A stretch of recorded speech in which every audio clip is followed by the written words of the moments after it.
Hi, I'm Amy from Select Travel Holidays, home of Cruise Select. I hope you're still enjoying our virtual cruise festival and welcome to today's panel.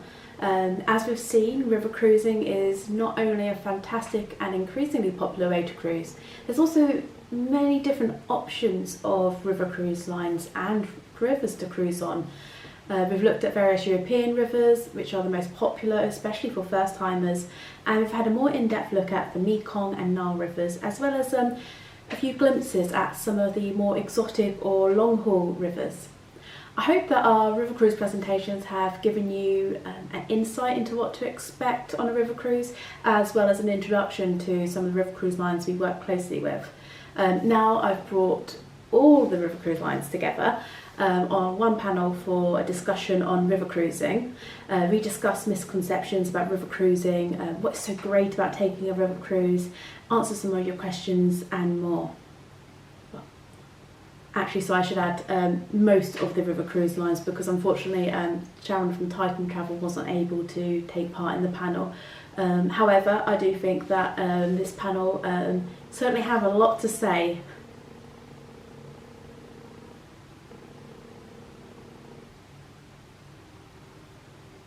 Well, I hope you found the panel interesting. As you can see, river cruising is something that inspires a lot of passion and joy, and there's just an incredible amount that you can see and do and enjoy on a river cruise, whichever river you cruise on.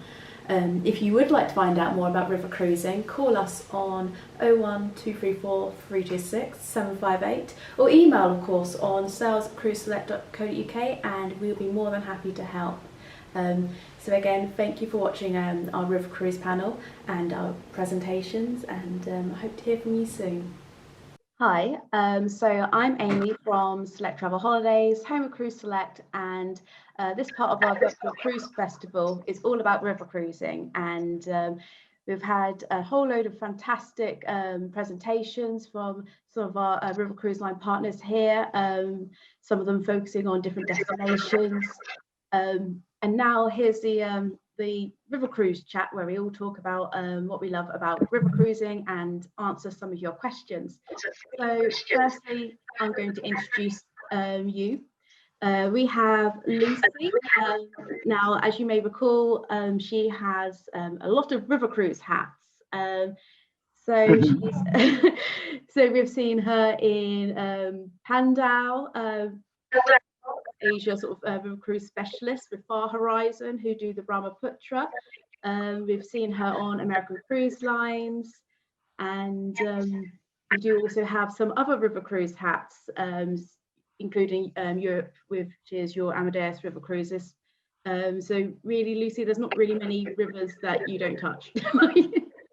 We do coral as well on and of course coral on the expedition side. And we're also joined by John from AmaWaterways. So AmaWaterways have about 25 ships in their fleet currently. I think you've got 26 on the 26 coming next year, yeah. So big on Europe, but also some other fabulous rivers as well, which we've seen. We've also joined by Lloyd from Avalon Waterways. Again, he's very international with the Europe, and we've seen the Ganges, the Mekong, and I think you've also got a couple other rivers up your sleeve as well. Yeah, that's correct. And we've got the lovely Hannah from Hebridean. So Hebridean, hello, is generally, obviously, you think of Hebridean Princess, but they've also got their river cruise product on the gorgeous Art Deco Royal Crown, which I've been stuck in as well. And we've also got Wendy, who is here for Scenic and Emerald Waterways. So they're two sister brands. Again, they offer European and Mekong, and I believe also the Nile as well. But we do have a Nile cruise specialist with us, Philip from Discover Egypt. Okay. And we've got the luxury boutique river cruise line Uniworld with Dawn. So thanks, Dawn. Thanks everyone. That's obviously, we've got a lot of people on our panel. We've got a lot of different like some really different rivers and cruise lines. And and now time for the questions. So congratulations there, everyone. What would you say is, let's just open it up with, what would you say is the greatest benefit or attraction of a river cruise? So who would like to open the field here? Who's brave? Okay, I'll kick off. I think I think really we always say in river, oceans take you to countries, but rivers take you through them. Mm-hmm. It's very much about, I think, passing landscapes and seeing local life and festivities and festivals and getting a real sense of a destination that you're cruising into. I think that really is what sets river aside. Excellent. Does anyone have anything to add to that? Although that's quite a succinct and yet all-encompassing answer. I think you've always got to get into the heart of the destination, really, don't you? I think you get into, you don't have the tenders, it's immersive. I personally think it's more immersive than ocean cruising. You know, you can wake up, sometimes you stay on the daytime, sometimes in the evening as well. And in the evening, if you're overnight, you can actually get off and go into town and wander into town and use it as your floating hotel, really. That's true. Okay. I also think that I think what makes them very different is the size. They are much smaller. So people have a far more intimate experience. It's very friendly. By the time you come off the ship, you've probably got to know everybody on board. You know, everybody comes a family, really. And I think that's the big difference. I think, you know, you can make friends on a river ship that you can keep. You know, I've met people on river sailings and I'm still in touch with them 4 or 5 years later. So I think that's another great difference. You know, it's much more friendlier. That's true. I've experienced that myself, actually. So so we've got that there's the extra destination immersion and getting to the heart of places through countries. So there's obviously a whole load of amazing benefits and attractions to river cruising, but would you say there are any misconceptions that river cruising suffers from? So are there any river cruise myths you'd particularly like to bust? So who's got a river cruise myth that they hate? To start on that one. So I think that for, you know, river cruising is a really growing market and it has been for quite a long time now. So I don't think there are perhaps so many myths as there has been previous years. I think one thing that I often get asked about is the price. Sometimes river can seem a lot more expensive than ocean cruising, but I think you have to break it down so that, I mean, I can talk for most of the river cruise line companies on here today, that it's very inclusive, or included in the price that you do when you get or go on an ocean river cruise. So things like sightseeing and excursions are included in the price. Some companies include meals and drinks on board and excursions, gratuities and things all included in the price. So I think that's definitely a misconception. I think it's always good to kind of break down the price and look at all the inclusions as well. That's true. I think if you're looking at the ocean equivalent, usually you'd have to be on a luxury cruise line to get the level of inclusivity that you find almost as standard as river ship, really. I think, as we've already discussed, the destination immersion is so much at the heart of what river cruising is. I think we've almost always got like excursions included, whereas you don't really have that on an ocean. As John said, ocean cruises take you to the countries, and sometimes it is literally just, you know, you go to port, perhaps you do your own thing, or you have to pay extra for an excursion unless you've gone for a luxury cruise line which includes them. So I think a lot of people pay a lot more to get off. So you pay on ocean cruises, you might get a great $5.99 and everyone's like, wow, $5.99, that's amazing, I'm going to book it, let me go now. But then when you're board and all the speciality restaurants and all the tours and huge, you know, drinks that you have to pay aren't included. So then when you get to the end of the holiday, you look at your bill and you're like, I really could have done 2 weeks, you know, in Europe on the rivers. So I think that it's us getting people to understand the differences. Excellent, thank you. I think there's so much more that compare us to ocean all the time, because we aren't like an ocean cruise. We're so much more. So if you like city breaks, or if you like escorted tours, then a river cruise is for you. I think it covers more of a market than ocean cruise, really. We get compared to it all the time, but we're both on water. But really, that's where it stops quite often, because like we were saying, the inclusions are different, the experience is different. It's the same, but different. So I think, yeah, the comparison to ocean isn't always fair, really, for river cruise, because if you don't, I get people that go, oh, I don't like ocean cruising, so I won't like river. Well, actually, let me just explain a little bit more to you about what we do and what the experience of a river cruise is like, and then you can go into more depth, I think.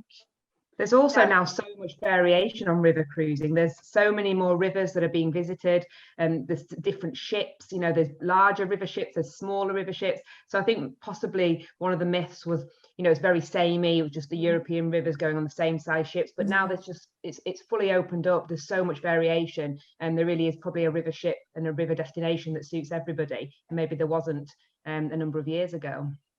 Yeah, and I think another another misconception definitely has been a lot of people thought river cruising is kind of a bit like a coach tour on the river. You know, you wrap up and then you go off on the coach for the day and you come back to the ship. But nowadays, you know, you've got anything from hiking to bike tours to wellness programs to wine tasting, cooking schools, you name it. You've got it out there on a river cruise experience. Excellent, thanks. So, Philip, were you about to say? No, I was just going to say, I think I echo what Lucy was saying about the social side on river cruising. It's much easier to get to know people, and you gel as one family on a river cruise, and you go out on the excursion with the family. And in the same way, we've got people that come year after year on the same cruise, and they go with the same group of friends. In our case, we offer all our cruises are offered as flight inclusive packages, so we offer the whole thing, including the flights on all our holidays. Excellent, thanks. I mean, I think already we've really, you know, you said there's not so many misconceptions, but actually what we've unearthed is that one of the perhaps unfairest misconceptions is the comparison with ocean, or the whole idea that it's very samey, that, you know, there's not much to do on a river cruise as such. But actually what we've seen, and also what your presentations have shown, is that there's so much more to river cruising. You've got, you know, the sociability, the convivial sort of atmosphere. You've got, you know, you mentioned the hiking, the biking, all sorts of different, you know, experiences you can have on board and ashore. And I sort of think that river cruising is kind of like a happy medium between ocean and touring, really. So with all of this that we've managed to unearth in the last couple of minutes, what sort of person would you say is, you know, a river cruise is ideal for? Because I know, Dawn, you mentioned, you know, perhaps people like city breaks or touring. So what sort of person, does it depend on the destination where they're going to? You know, so. I think on a river cruise, it's tailor-made on the water, so you've got flexibility. You don't have to do the excursions if you don't want to. You can go and sightsee on your own. You know what time to get back onto the ship. I think it's right, you know, that the misconception is you're off all on a coach tour, as John was saying, then you're all back on you and everyone's herded like sheep. But that's not the case. I think river cruise is more flexible than any other sector, really.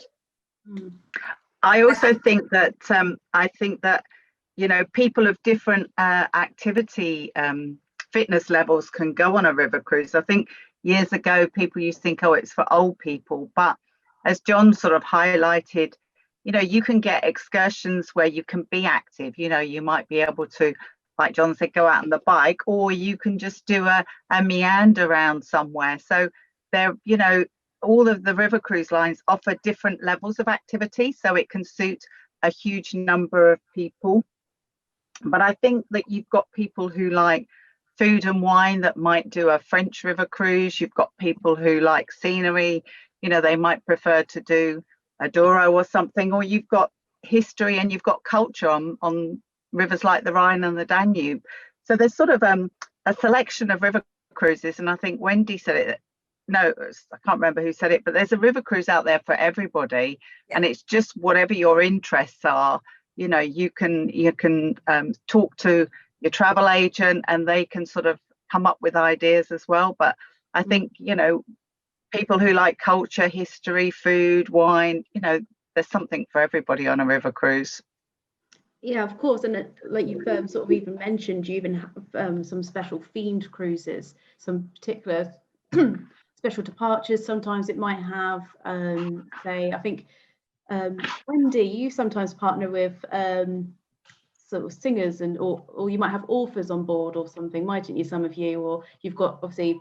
Yeah, we have a whole selection of specialty cruises. You know, we've had from, especially now with Strictly Come Dancing being back on the screen again, we've had some Strictly stars, we've had authors, Michelle Roux, I probably haven't said that right, but different chefs. So I think, you know, everyone's made a really good point that whatever your interest is, so even if you're with, so the couple who are traveling, even if Mr. wants to go out, use bikes, can do, but there's always something that you can do if you haven't got the same interest. So whether it's staying on board, enjoying a bit of yoga, a little bit of spa, or going off and doing your own individual tours, there's always something for everybody. But the speciality cruises are very, very popular.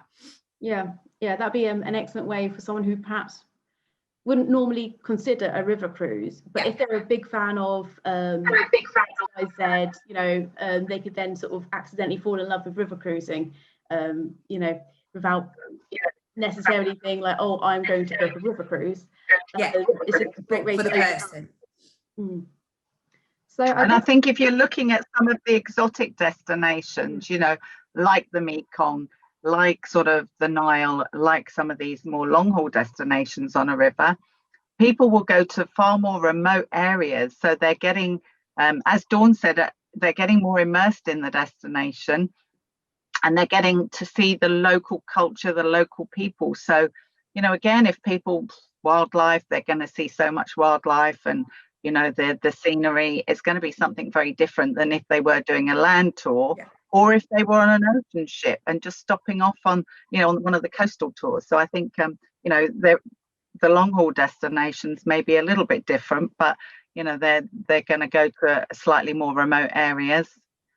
Yeah, and it's certainly so I was going to say, I'd echo that. In the case of the Nile and probably the Mekong as such, I mean, you wouldn't do that on your own or by road. It's not a DIY type of holiday. And the cruise is the best way of doing it, and the most economical, certainly in the case of the Nile, you know, having everything included and all the tours along the Nile.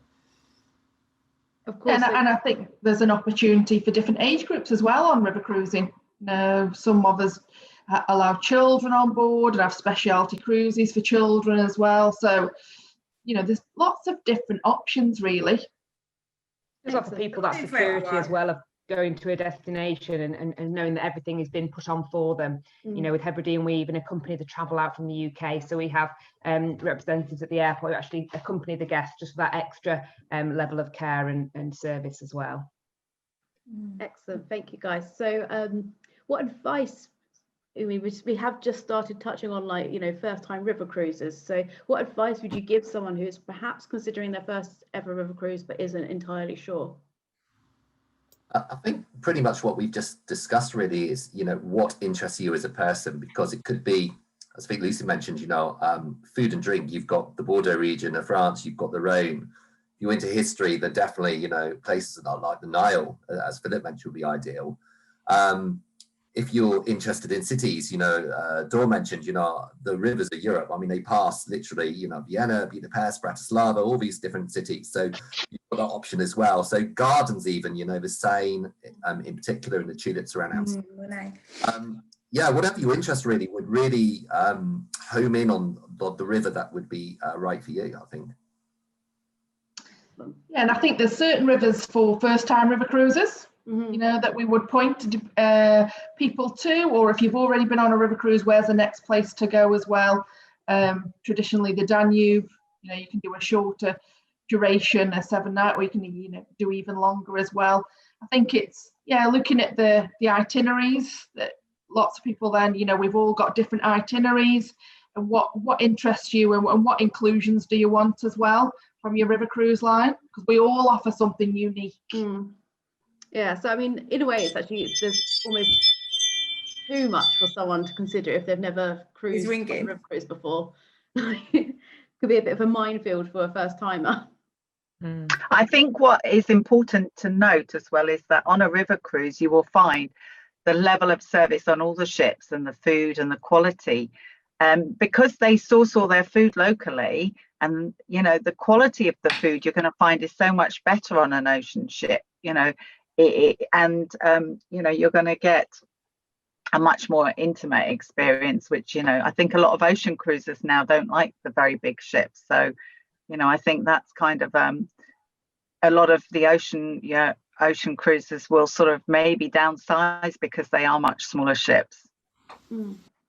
It always surprises me on a ship how small the kitchen actually is to cater for all those people. It's amazing, isn't it? It's like a small miracle, if I'm honest. You know, when all that food is all prepared, and things are going to change the whole world of COVID, and how things are prepared and served to customers. That galley's tiny. Yeah, a small miracle. A little miracle. Amy, I think as well, just answering a couple of questions here, we were talking about myth busting, but also something for first time river cruises as well. People are really, really surprised with how big your cabin is. And I think that's something to point out to first time river cruises, because when I came from an ocean background, I was a typical, wow, river ships, they're going to be small. You're going to have a really small little single bed, and I'm going to have nowhere to put my clothes, and what about my makeup and my shoes and all of those kind of things. I can see John nodding, going, I have that problem too. Yeah, those shoes, I tell you. But, you know, and when I first actually started, you know, you're preparing for your interview, and you're looking at the brochures, and when you actually experience your first river cruise yourself, you're like, wow, there's so much space. You know, there's a minibar, there's a TV, and there's different levels of accommodation. But I think sometimes people don't actually look into the size of this, what they're actually going to get. So that can put some people in a cruise because they think it is going to be bargey. Nothing against barges, but you know, you've kind of got that in your mind, sort of thing. Yeah, of course. Thank you. So, I mean, like you've just said, you brought up the difference between an ocean cruise and surprise. So actually, you sort of preempted my next question, which was whether the advice you'd give a first-time river cruise would be the same if they've been on an ocean cruise or an escorted tour or city break. I guess there's so much for them to consider. Although I like to think that at Select Travel Holidays, we always advise our clients accordingly. It's so much about I guess matchmaking them with the perfect river cruise for them based on absolutely you know, sort of things that they're interested in, what they're looking for. So yes. Okay, so obviously, as I mentioned earlier, most of you sort of obviously specialize or offer European river cruises, but we've also got some other destinations.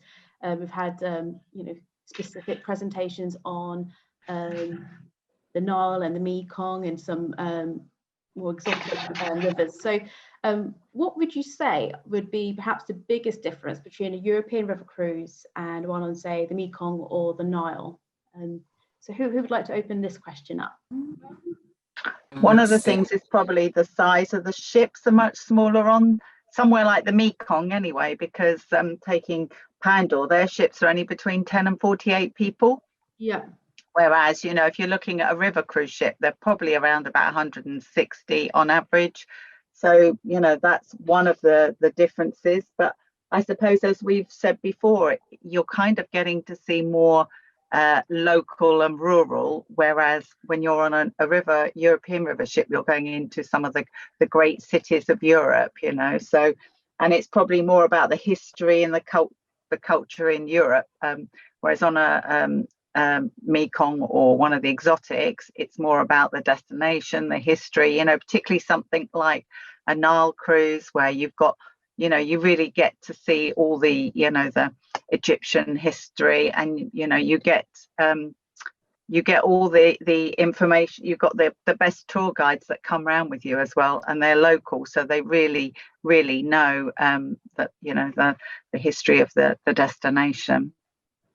Yeah, excellent. I Thank think you. those long haul destinations do tend to be a little bit more cultural in that sense with regard to what there is to see and do. I mean, for instance, you've got the Nile. Obviously, it's full of history, but you haven't got 6-7 cities as you're going down the river to pop in at night. You know, so it's very much about the history. The Chobe River in Africa, you know, you wouldn't want people wandering around at night with the game safaris that we operate out there. No. And the ship only takes 24 guests, as Lucy said, you know, much smaller in capacities. So I think those generally are the main differences. I think with Europe, you've got a town every 10 miles down the river. You don't necessarily have that on those long haul destinations. So some days you'll be visiting 2 or 3 destinations on a European river cruise, for instance, on one single day. And I think the infrastructure is a little bit different because they're working rivers, and the same as Europe are working rivers as well, but the infrastructure is different. So docking is a little bit different.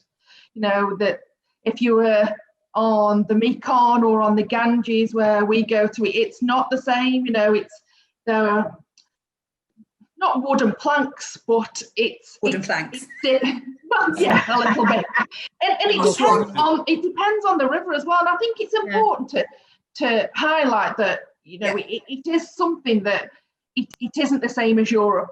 You know, the infrastructure is different. It's more exciting, actually. And getting off, and you're getting, whether you have a small little boat that takes you to the side, or you're getting off and you're having your hand held as you get off, and then you're straight into the culture. But I think, just wanted to highlight the infrastructure is different. Yeah, and also much less traffic as well. So I think the long haul itineraries, such as the Mekong, they're not as busy as the European ways. And I think the excursions are more based around the local people. So unless you're trying to cross the road in Vietnam. I think there's definitely more of a focus on visits to, you know, like local crafts, markets and farmers. So it's more about the local people opposed to the destination a little bit more, maybe with the Yeah, it definitely feels more like a one-to-one almost sort of experience on a Mekong cruise, for example, or, you know, it's really about looking at their daily lives rather than like, I don't know, Grand Imperial Pass or, exactly. you know, I guess far off, far gone events or something.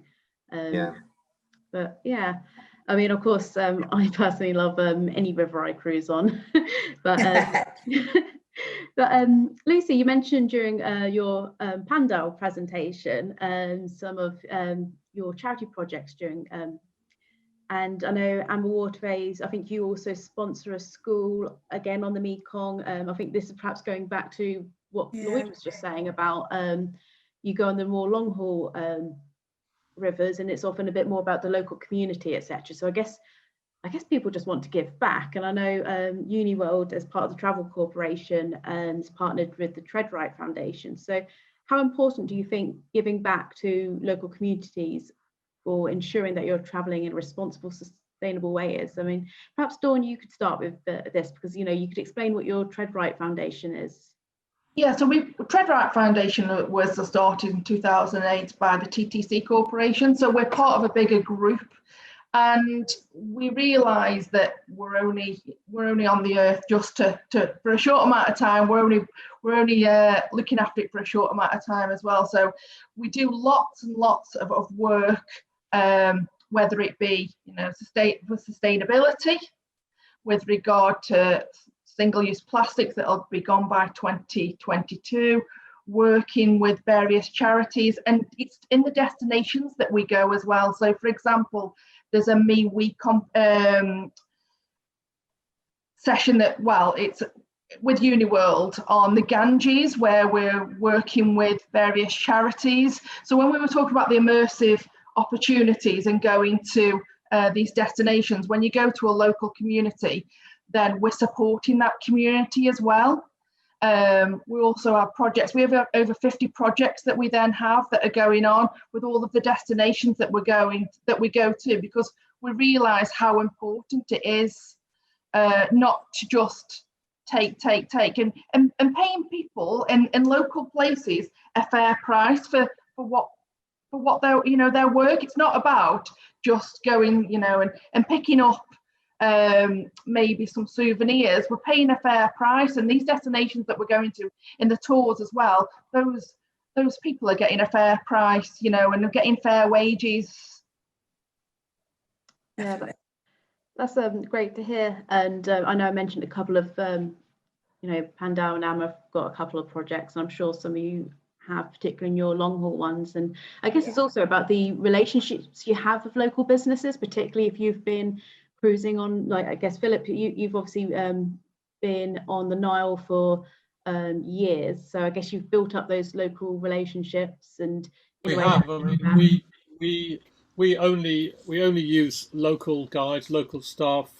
We obviously go to all the local shops, a lot of small villages. In addition to, we don't go just to traditional souvenir shops. We go to smaller villages, say on the west bank of the Nile, and watch people actually, you know, weaving and making things, and encouraging to buy from those, and in Aswan as well. We use horses on one of the excursions, or a couple of the excursions. We support an equestrian charity in Egypt. Well, it's an international charity, which is also in Egypt. Excellent, thanks. And going back to the sustainability, I mean, as Lucy mentioned earlier, we were talking about the food side of things. You know, we do use the local producers. We all do. Local producers, local farmers, local vineyards. You know, you're not going to go on the Danube and find California wine on the wine list. You know? You're going to have those Austrian wines associated with that particular region, really high. Always using those local producers to give back to those local communities. I also think that a lot of the river cruise lines have, you know, the sustainability on them. They are perhaps a little ahead of the ocean cruise lines, because they also employ local people. I mean, if you're looking at the Danube, for instance, they will minimize the carbon footprint and just take people from that sort of area on board the ships. Pandaw, they will only employ local people. Yeah, one of the things that a lot of river cruise lines have been mindful of for a number of years is the sustainability, and they pretty much all employ local people no matter where they are. If you're on the Danube, you'll find that people are employed from sort of just the places they call on, mainly to keep the carbon footprint down, but also places like in Asia and on the long haul destinations, they will employ local people because it keeps them in work, and as Dawn said, they give them a fair wage. They want to support the local communities. They've all, recycling and the use of plastic, they've all been trying to cut down for a number of years. But clean engines, even though their ships are not that old, they are renewing ships more regularly so that they get clean engines and they have fuel efficiency. So I think that, river ships are quite ahead when it comes to sustainability. Mm-hmm. And it's even the coaches that we all use as well. I think, I know our coaches have minimum emissions, and also, there's walking tours. If you were, for example, if you were in India, you're on a rickshaw. We try not use anything that has an engine, really, if we were in India. And I think we're all mindful of that. I think that's what makes us great as a river cruise industry, because we're new. We haven't got the old habits. We've got the new habits, which are the good habits as well, that makes us sustainable. Definitely. Okay, thank you. So something else that Lucy mentioned in, I believe it was the Pandaw presentation, she noted that they have family-friendly savings. So are families, or I think most generational cruises, something that we could perhaps start to expect more on a river cruise? I believe a couple of you might offer family-friendly savings yourselves. So who else offers that? Uniworld, I believe. Anyone else? Yeah. Are you able to sort of, what's the difference? What makes it a family-friendly sailing? So we have certain sailings throughout the year. So I have young children who have never, I've been on river cruise for a long time, and I've never taken my children on a river cruise, but we were hoping to go this year. but we'll definitely do it next year. But it's just being able to take, I think that's probably a misconception, is it's just for adults, but there are families that are on board as well, and generational, whether it be grandma and mother and daughter, and then the children as well. So when you're on board, it's a little bit different. So with regard to the food will be more tailored to the children as well. Excursions. I know we have one on the Danube that my children would love, where they go to a BMW factory. So it's just a little bit, it's different. Bike rides where the bikes will be smaller when you go off.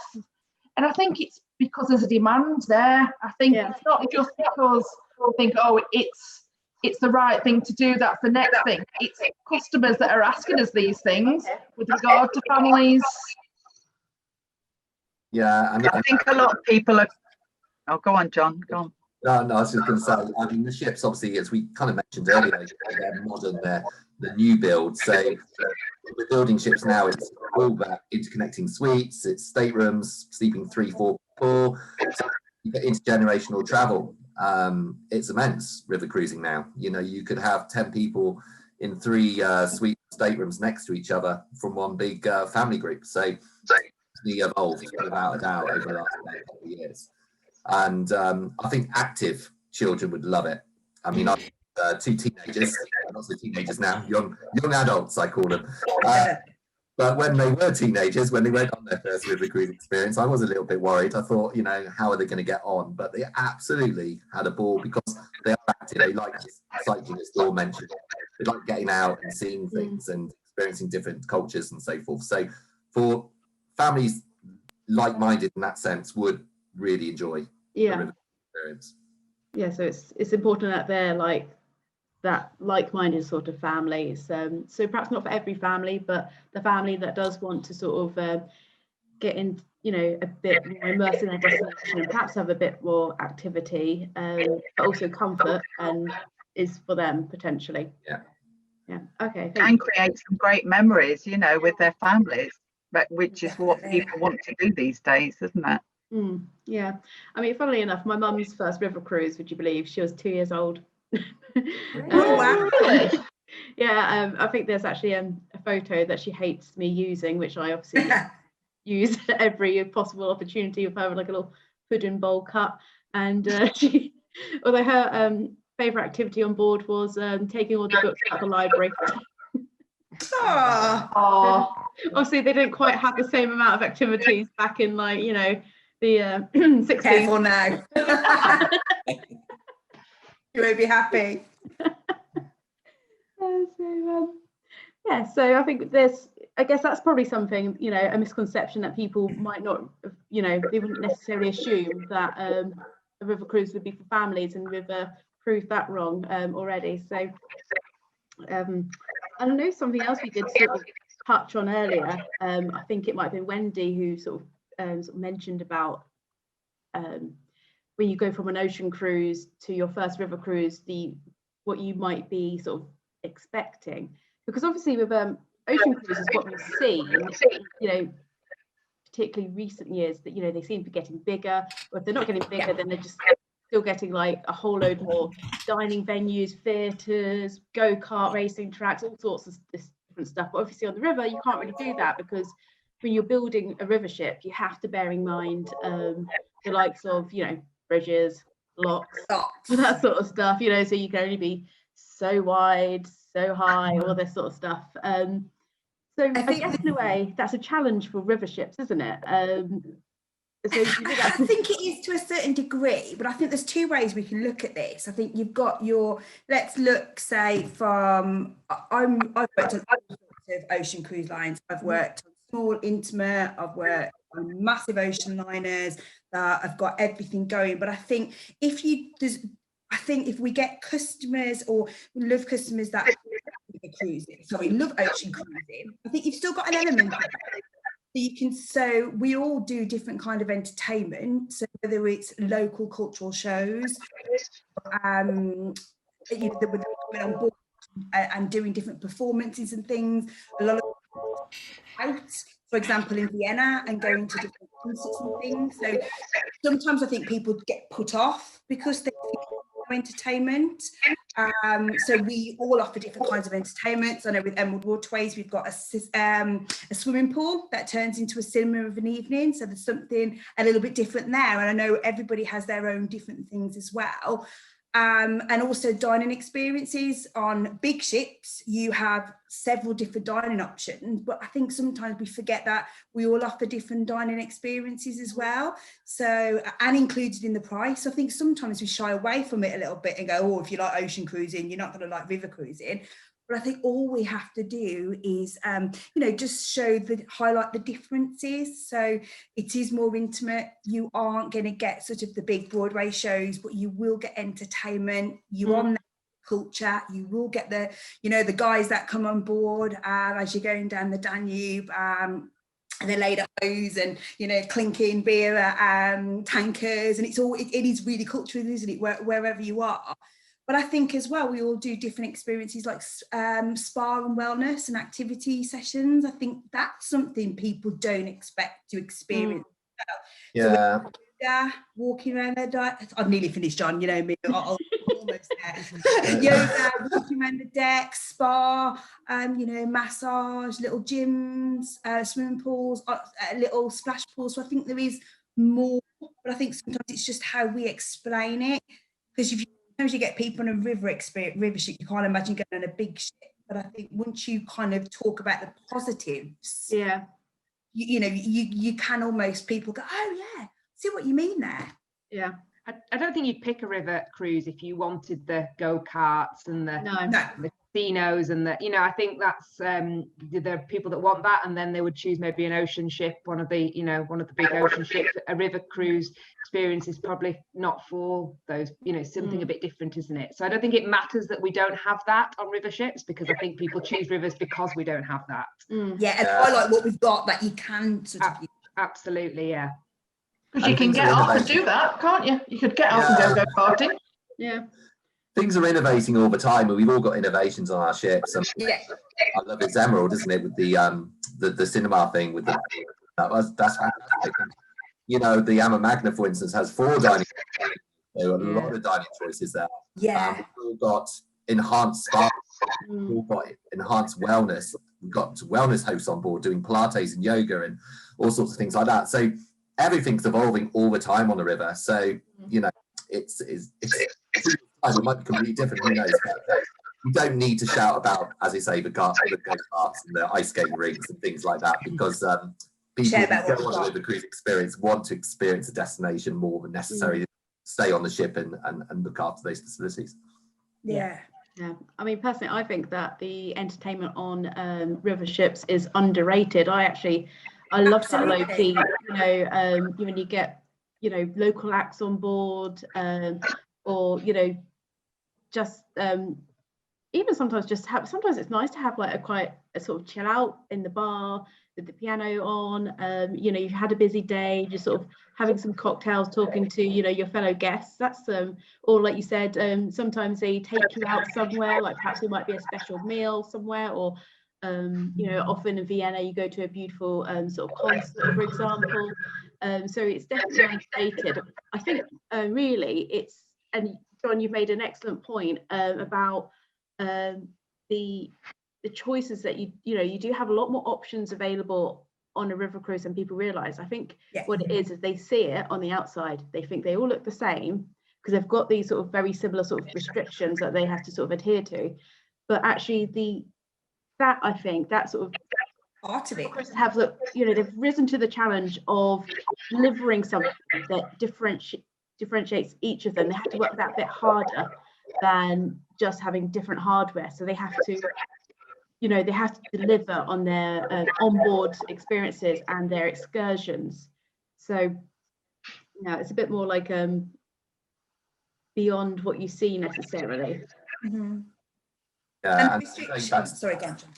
Yeah, going back to the entertainment as well. I mean, half the entertainment, I think, is not necessarily on the ship, because they're on land, because you're going to these small towns and cities, and you're seeing local festivals. We'll have Oktoberfest in these little German towns, which you can pop into in the evening and enjoy that. So you're not necessarily having to be on board the ship.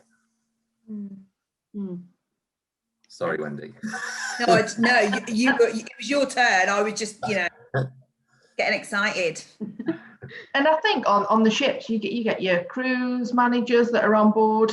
If you wanted to go off and do something, or you wanted a recommendation of a restaurant, or maybe a nice coffee, where you could go for a nice coffee and cake, even though you can get that on board, when you decide you want to go off, you've got a cruise manager that can give you that information, because like we were saying earlier, because they're all employed from the local area, they know all that information, and just say, right, okay, just 2 streets away, this is the map, everyone gets a map, and then you can go and find it and explore, really. Or if you wanted to you were meeting friends, you knew someone in Budapest, for example, and you wanted a reservation for dinner somewhere, it's that personal service, really.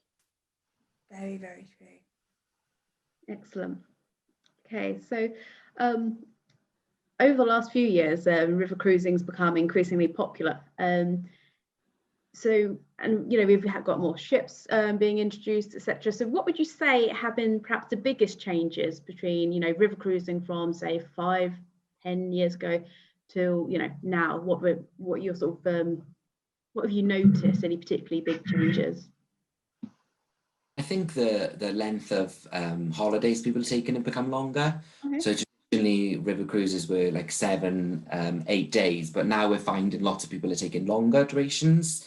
So up to like 21 nights, and sold out quicker as well. So I think there's demand for new rivers, which I know lots of operators are constantly adding new rivers to the portfolio and the program.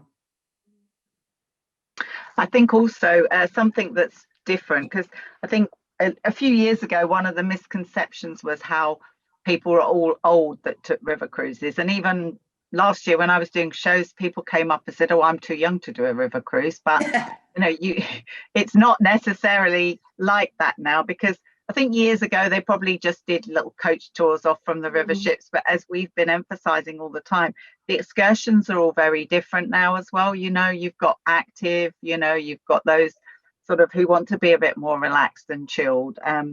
But I think customers are also a lot more aware of, we're doing a lot more promotions, travel agents, thank you very much, Amy and Cruise Select team, because, you're always promoting river cruising. So I think the customers are also becoming more aware of how different it is now to what it was a few years ago. It's probably just variation, isn't it? Just choice. I think the main thing that's changed is just choice, and that's great for the consumer. There's just so much choice out there, and obviously using a travel agent who knows their stuff, like you do at Cruise Select, helps that customer find the right cruise for them, and can be impartial and give people the best advice, because the choice is massive now in terms of location, ship, everything we've talked about today. But I think that's the main thing that's changed from river cruising in the last few years. Yeah, excellent. Yeah, that's, I think, really true. I mean, I think basically all of that we've discussed so far today really sort of emphasizes the changes that river cruising's seen. What's on offer now is just incredible. And I think, like Lucy said, it used to be just a case that perhaps it was just a coach tour, perhaps they would have on offer, but now we've got all sorts of amazing experiences that people just come back from, and then they want to usually go on a different river to see what else they can sort of experience and learn, and how else they can see the world. So so thank you everyone for that. Now we've actually had one of our clients, William, he's asked whether any of the European river cruise companies offer the option to travel to the cruise by your own car, with parking for the duration of the cruise. So I know obviously some of you do flight inclusive packages, or sometimes even the Eurostar, but I guess he's particularly asked whether driving, say, across the channel through to Europe, is that something you guys are able to offer? Anyone? So we listen to our customers. We had a lot of feedback because we have Bordeaux in the south of France. So we offered, new for this year, self-drive through France. So people can actually, you wanted to do that, like that program, the Chateau, what's it called?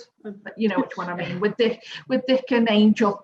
that want to go and meander through France and then end up with at the end have a fantastic river cruise. So we put a guide together of whether you do Eurostar or the ferry crossing or Eurotunnel, and then we can recommend hotels throughout France or chateaus, and different places where you can stop off on the way down. And then at the end, what we do is we have a designated parking area that's all secured for you, that's next to the ship. We will then you park up and then just walk to the ship. So that's new for us, because people wanted to do, maybe with the year of COVID, maybe that trip that they've always wanted to do, just pick up, get in the car, feel nice and safe on my own car. I'll meander through, I'll plan a route of my own, but I want the river cruise at the end, whether it be in Bordeaux or the south of France, Avignon to Lyon, or the other way around. And it's worked really well for us. So it's giving customers another option, isn't it? Yeah. And that sounds like something we're looking at as well for 2021 to do the same thing. We haven't actually got the program together yet, but it's in the process of being put together, the self-drive option. So, and I think, as I said earlier, innovations, and that, I think that's fantastic what Uniworld are doing, and I think innovate that way in due course, just giving those sort of customers more choices, definitely. Yeah, I think it shows how the river cruise industry really listens to its customers. It's sort of quite there is that sort of, like, I guess almost like a conversation. You could look at it as there's a client demand there, so they respond to that and they deliver. So that's really great to hear. I'm sure William will be really pleased, and no doubt perhaps other clients as well. No, What? stay away. That's just Uniworld. I'm only joking. There's enough love to share. Always enough love. Amy, we don't do, and I think we all probably do this to different times of year in a certain degree as well, is that we do offer with the Scenic the chauffeur driven transfers. I think sometimes that's quite nice if you're worried about to park on airports, etc. You can be picked up from the comfort of your own home and dropped off. Okay, excellent, thank you. Now, I mean, we also have a lot of solo travellers, and we always have done at Cruise Select. And one of them, Liz, has actually asked about what sort of activities are available on board for solo travellers. So I know, Lucy, you particularly mentioned that on Pandaw, on the Mekong, they don't have single supplements. So I know some of you also, if you could raise your hands nice and clearly, if you have any single, solo occupancy cabins on your ships, that'd be great. So I think that's most clear enough, isn't it? So got specific ones on Royal Crown, but we do obviously keep a pool for single occupants. Yeah, and if you don't have the solo occupancy cabins, although I think almost all of you pretty much do, sometimes you have single offers where it's either reduced or it's waived, the singles. So river cruising, clearly there's lots of opportunities there for solo travelers. So what would you what do you say to Liz and our other solo travelers what to expect on board your respective ships? I think it's what we do. I think with river cruising, it's very much, I think we touched on it earlier, it's like a family on board. There's not many guests, 100, 120 guests on board the ships, 130 guests maybe. So it is like a family. So I think solo guests are kind of immersed within that family group. So, we always do the welcome parties for solo travelers on arrival, which is absolutely fine. We all do that type of thing. But the short excursions, the program is always small groups. You want to 12 people. So the solo traveler is always going to immerse themselves in that little unit. And it just makes it more personal and special for them, I think, without a doubt. And solo travelers, come back year and year. Is that what you find? Obviously, Hebridean's well known for being, treating to looking after our single guests, mainly due to our size. Again, with Royal Crown's no exception, it's 70 guests, so it's very small, and I think that's probably one of the main reasons why solo guests have confidence in travelling with us. So again, dining would be hosted, sitting on larger hosted tables. and just like John said, just being part of that family really, and knowing that it's not on a huge ship where they're going to feel isolated. And with the accompanied travel, I suppose, is another thing that we offer. So if any single guest felt you know, didn't want to travel by themselves, and they don't have to do that, they can be accompanied on the travel to get to the ship as well. So it's just that extra level of care and extra level of service really that just makes everybody feel safe and able to travel with confidence.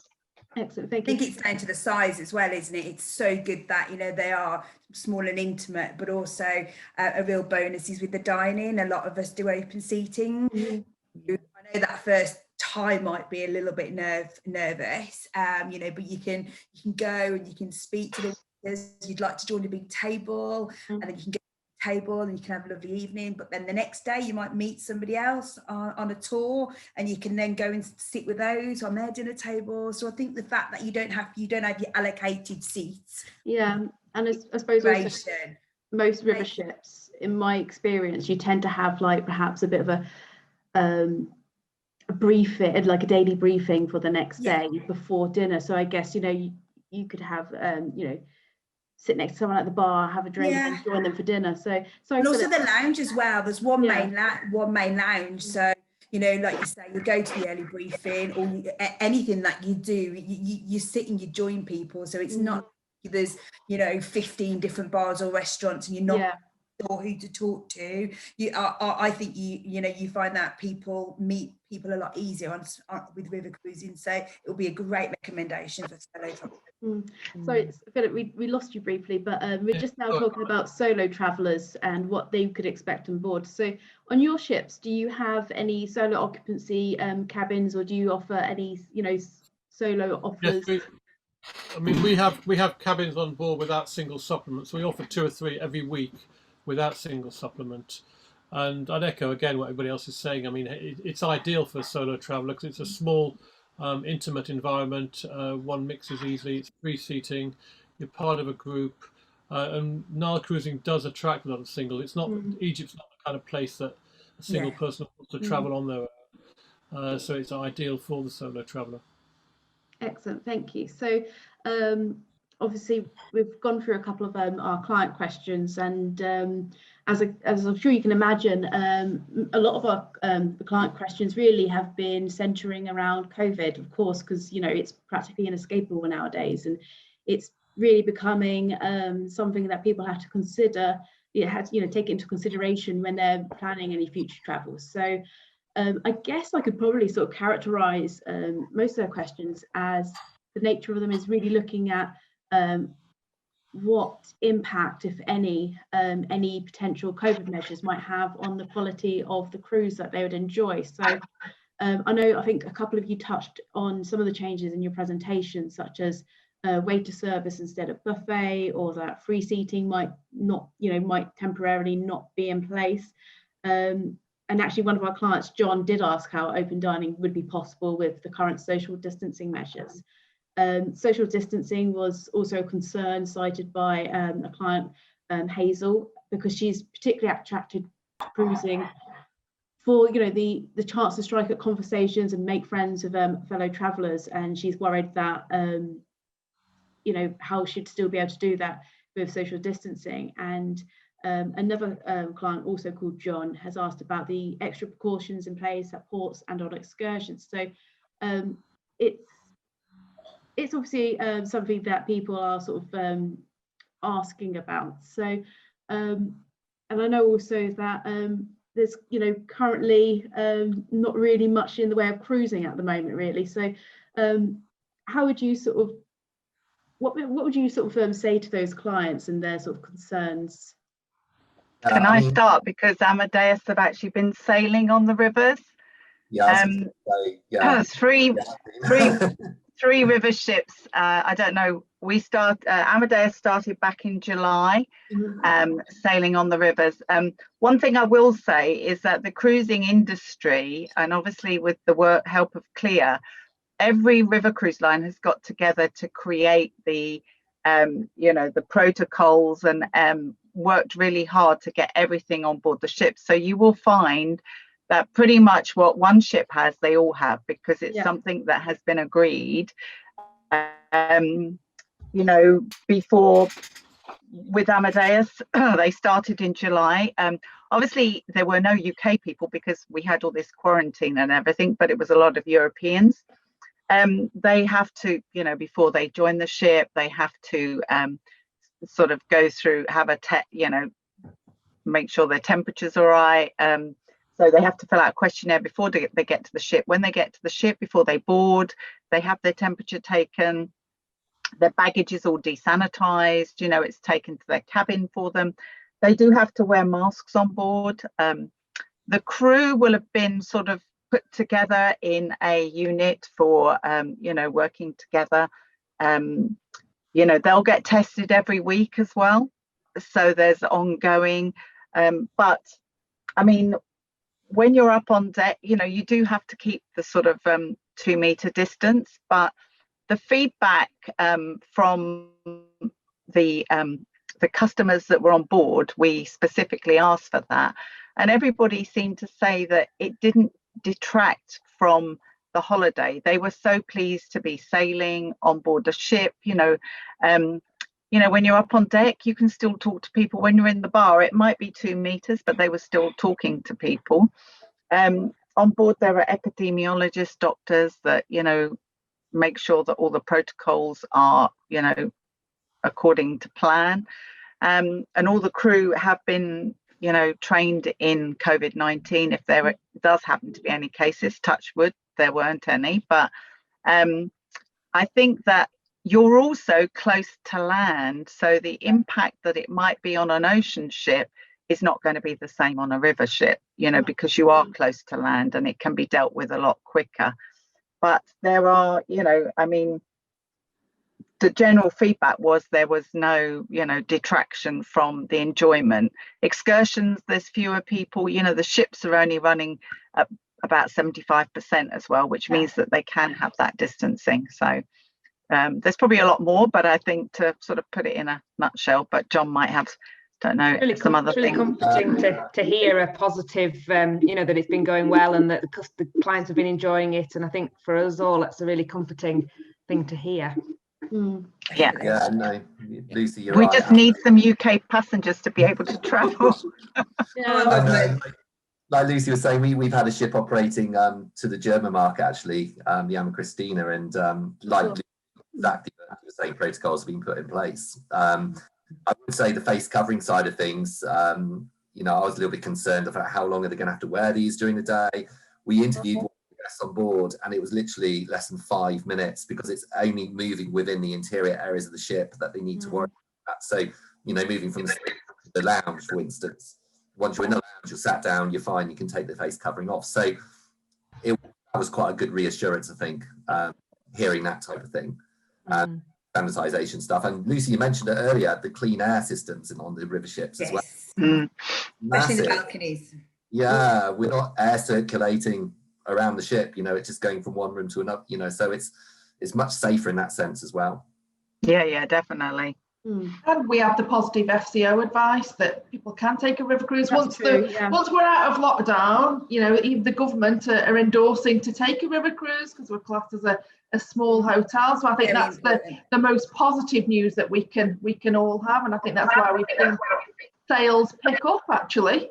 I think in terms of you know, guidelines, it's difficult to say because we're not going to be cruising until, say, our river program doesn't start till next August. Well, nobody knows at this point in time what the guidelines are going to be in terms of precautions by next August. So it's hard to kind of say what there will be because things are changing all the time. So I think it's just a case of keeping a look on. Everybody, I'm sure, have got you know, what you need to know on our websites and everything, and just keeping a look, you know, any clients, just to keep a look on that because things are changing so rapidly. It's very difficult to advise right now, next year, what kind of things we'll have to have in place to make it safe to cruise. And I think one thing that we all do it as well, because as you said, Lucy, with regard to, we are a small industry with regard to river cruise. And we all work together on on making sure that the protocols are all the same. We've just had something new called Clean Coat that is sprayed on all of our ships. and then bacteria can't then stay on surfaces, and that lasts for a whole year. So there's all innovations, which has just come out, which we're really pleased about, and it's activated by light. I'm no scientist, but that's all, on all of our ships, and it includes COVID that can't stay on the ship. But we've got these innovations that are coming out, but the basics we'll all adhere to, and because we talk as an industry, and we'll all make sure that it's the right thing. Working together, haven't they, through CLEAR? So then that's really important to know that, you know, any customers that are, you know, will have the most confidence that all of the industry's been working together to come under the government guidelines and making sure it's safe for them, and they will have an amazing time. And it's not just on the ships, it's off the ships as well. It's just small, you know, we've got small groups. And then when you're on the coaches, they're all sanitized.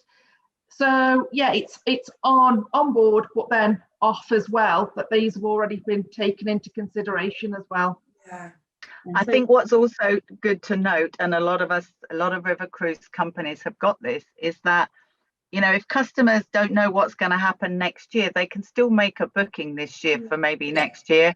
But we all have these risk-free booking policies, you know, where guarantee where people can make a booking, and if they're still not sure, they can change it up to 48 hours before departure. So I think that's another thing, customers, you know, if they're not sure, book it, because you're not going to have any fees to pay. You know, you can change your booking. So you know, we hope to give people confidence that they can book it and not have to worry. Yeah, it's all about that flexibility, but it also gives people, I think it's so important to have, because I think it is really important that people have that confidence that they can have something to look forward to, but also not worry about perhaps being financially committed to something that they're not 100% sure. Because, you know, we've seen how changeable this, you know, how it constantly changes throughout this year. I mean, it's just been the craziest of years. And but holidays and travel are important to people, and you know, it's good for your soul to have, you know, something like that to look forward to. So I think it's really excellent how the cruise lines have, you know, I think almost without exception come up with some form of like flexible booking policies, or, you know, your cruise of confidence sort of thing, and really sort of I think as the world changes, we have to change with it, don't we? Exactly, yeah. And I think we're a dynamic industry, as we sort of already discussed. So what are you finding are, you know, what British cruisers now, what is their most popular river cruises at the moment? I mean, I know some of you are even offering cruises as far away as 2023, which normally would be sort of unheard of, because I think you've bought them you know, earlier than ever before. So is that because of capacity on you know, for 2021? Is there like an increased demand for people perhaps wanted to make up for lost time this year? What are you finding? People want to do that bucket. If they want to go long haul, they want to do that bucket list. We've all been kept inside, we've had time to think, and we're thinking, actually, is it time to go on the Mekong, or is it time to go on the Ganges and do that trip of a lifetime? And I think there is a genuinely, whether it be long haul, short haul, there's a pent up demand. Massively. And once we get out of this, you know, with lockdown for the next few weeks, and then we get into December and January, I think there will be a huge increase in bookings, because we're all ready to book, whether it be, you know, I've got a small family and I can't wait to book, or we've got one booked next year, but I want another one to look forward to as well. I think people are just genuinely ready to book, and they're using this time now, like, you know, what you're doing, Amy, at Cruise Select, is to find out and research a little bit more, and then we'll book that dream holiday. And maybe try river cruise short haul, something that they've not done before. I think notoriously as an industry, people have actually booked so far ahead anyway, haven't they? So I think now the fact that people are booking sort of, you know, we to the end of 2022, people have got that vision. They're thinking, well, we've missed this summer, so let's go next summer, or let's do one in the autumn and let's do one the following year. I think as a nation, we all want something to look forward to, don't we? I think people have realised how important their holiday is to them, and how it actually frames their year, and how they've missed that holiday and what an impact that's had on them. So I think people have, and as Dawn had said, we've had the time to sit and to think and to look through brochures and to research on the internet, and so they are, you know, at a point where they do want to get these holidays booked and booked in, and so they can plan and look forward to something nice.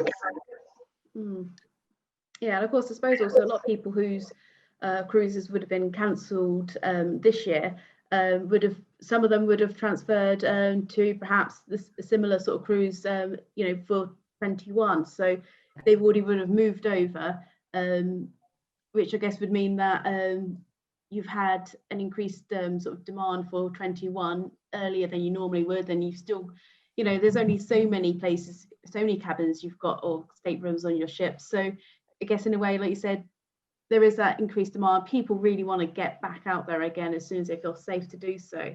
I think that's exactly right. That is, you know, most people that have booked for this year have then transferred to 2021, and that shows how strong river cruising is. But that you're totally right. The ships are the size of the ships are the size of the ships. You know, you can't add anything on. So, and I think that's why we've got 2021 offers, and we've come out with 2022 early than we ever would. I know for us, we've gone out early on 2022.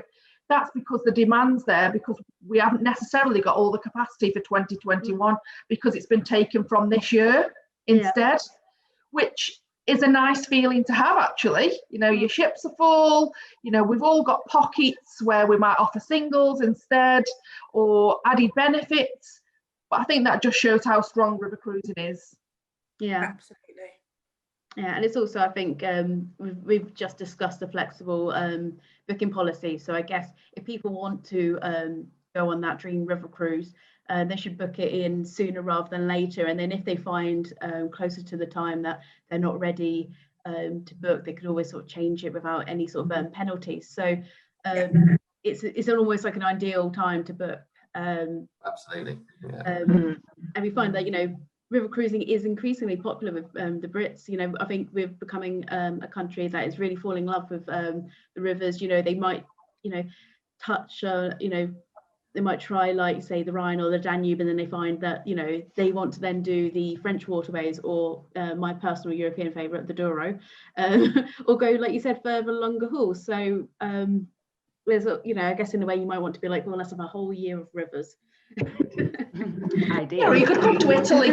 We've got a nice river cruise in Italy. Come on the Po. Yeah, that's a different one. Yeah. Yeah, come with Prulis. So yeah, I mean, so what do you guys miss most about river cruising? Like, would you like to share a favourite river cruise experience with us? I'm sure we've all got one. Yeah. I think it's just nice to meeting new people, that you'll form some relationships, you know, and friendships with people that will last a lifetime, because the ships are so small. I think waking up in a new destination, and it's tailor-made on the water, so you can decide and do an excursion, whether it's shopping with the chef or you're going to go to St. Mark's Basilica.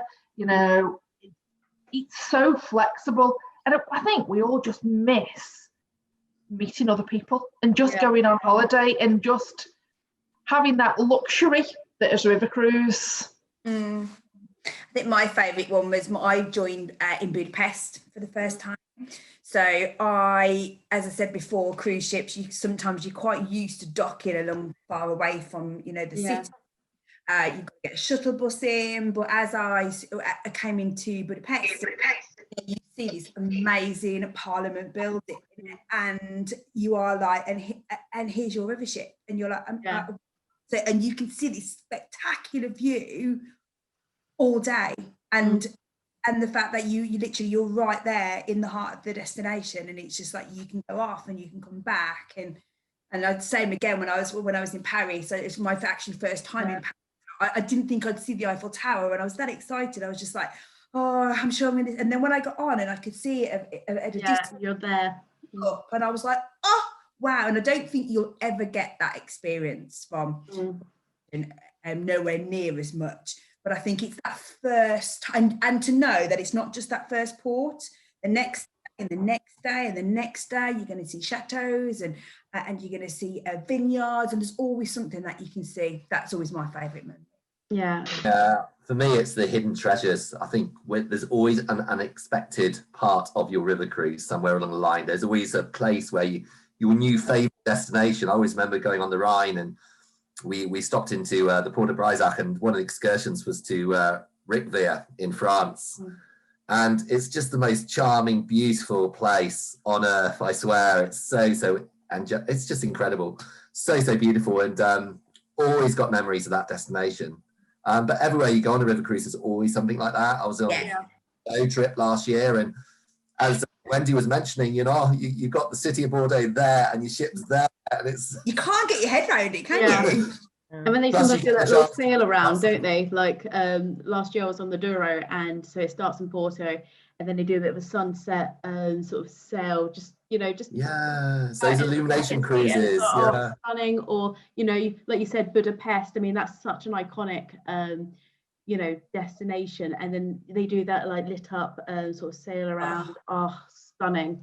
And they sort of, you just feel really sort of, it's a magical experience. And Scenic has this amazing music. I remember getting on board and being up on deck, and somebody would like, would you like a glass of champagne? And I was like, oh, yes, please. So there you are, you've got this incredible backdrop, and it literally is like a backdrop. You think it's not real. Glass of champagne, and they started to play this amazing music. And I did, for once in my life, I was quite speechless, because I was a little bit like, oh, it's really quite emotive. And I think we all have moments like that. Yeah. I'm actually like literally welling up thinking about all of this now. And I mean, when you sent me your presentations, I mean, I think I pretty much like started crying at almost all of them. Like, I miss being on a ship so much, and like, these ships are so beautiful. And as Dawn mentioned, it's the people as well, and particularly the crew on our ships. I mean, crew on river ships are. I mean, I've just had like. And you just miss them so much not being there, The most incredible. And they're so genuine with them. Yeah, they're just. Oh, I love it. Like we're gonna be crying into our teacups. You can see that we're all missing it. Yeah, it's definitely I mean, it's just travel in general. I think it's all about those connections and those sort of experiences, and I am so having such withdrawal from it. And create memories, don't we? We're creating memories, and we're all missing doing those, really. Yeah. And when we do opportunities like this and we talk about it, you're kind of like looking outside my little window now and going, can't the same, is it? Yeah. I mean, you look at what we work with, and Yeah. Hey, well, thanks for sharing some of your memories with us. I guess we're just so lucky to have experienced, the world. We want everybody to feel like we do. So it's to our customers.